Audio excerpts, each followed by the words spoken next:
तीसरे दिन की अमृतमय कथा में। सज्जनों, शास्त्रों में दो प्रकार की गंगाओं का वर्णन आता है। एक गंगा भगवान के मुख से निकली है और दूसरी गंगा भगवान के चरणों से निकली है।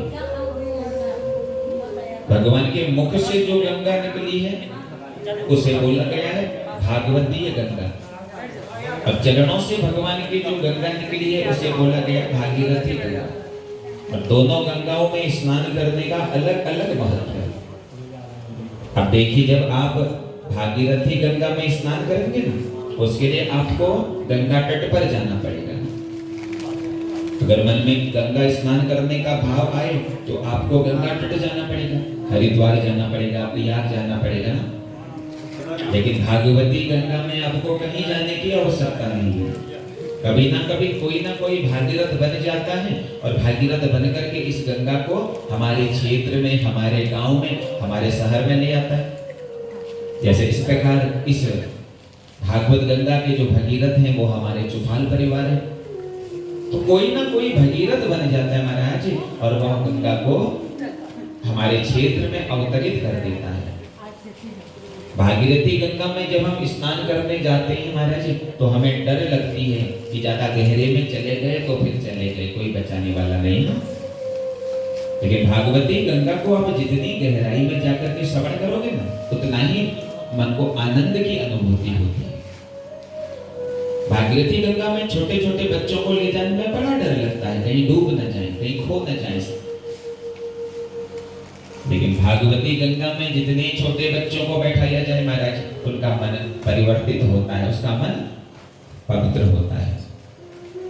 भागीरथी गंगा में तो केवल पानी है बस, लेकिन मेरे भागवती गंगा में ना संतों की वाणी है।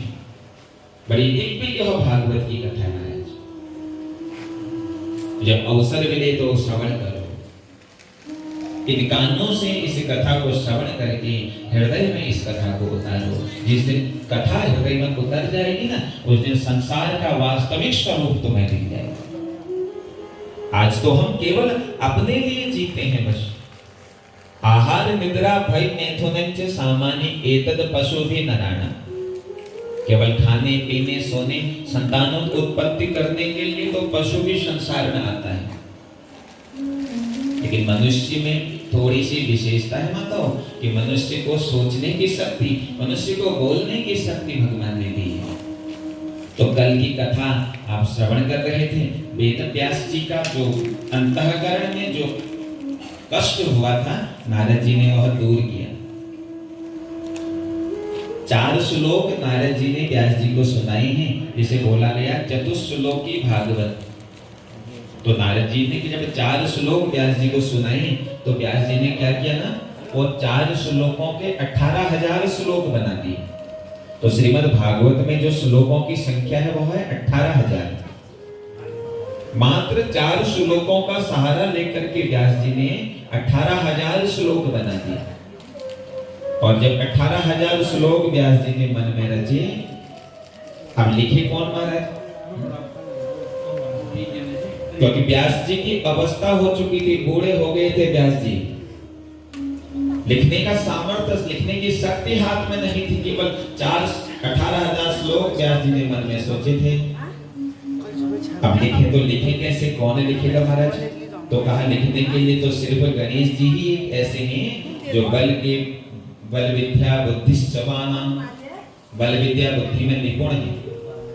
तो ऐसे भगवान गणेश जी को पुकारा, गजाननं भूतगणाधिसेवितं कपित्तजम्बुफलचारुभक्षणं उमासुतं शोकविनाशकारकं नमामि विघ्नेश्वर पादपङ्कजं। बस कमी आपकी आप आ जाए, बस कमी आपकी बस कमी आपकी आप आ जाए, आपकी आप आ जाए। ओ बस कमी है आपकी आप आ जाए, कमी है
गणेश उत्सव और भागवत कथा का रसपान ये ब्लॉग आज आपके दर्शनार्थ।